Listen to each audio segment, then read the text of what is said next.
What does a 1929 World Series hero have to do with manufacturing?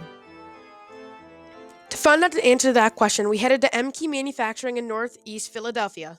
Manufacturing company got started back in 1929, and Howard Emke, who started the company here, at the time he was a pitcher for the Philadelphia Athletics, and was manager Connie Mack, a legendary manager for the Philadelphia Athletics, gave Howard Emke an opportunity to pitch in the first game of the 1929 World Series. The A's went on to win the World Series 4-1.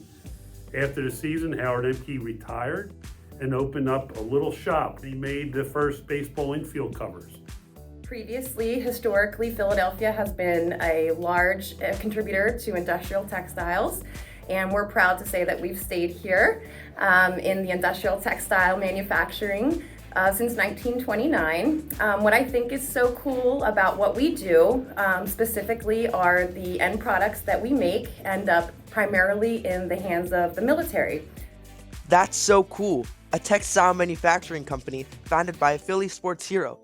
That's like soft pretzels and mustard. That's so Philly. Everything is here, made in America, number one, here. And everything that we do is for all our troops all over the world. And it makes you feel a sense of pride when actually you see things that we have manufactured out in the field at war, and those guys are wearing our stuff.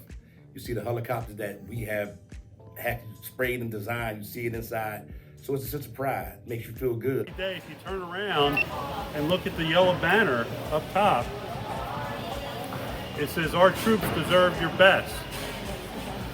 So what that means is everybody that's working here understands that they have to make the best quality product because our troops deserve that. From his field of dreams to providing gear for our troops in the field, M Key Manufacturing has designed and fabricated products for our armed forces and its allies.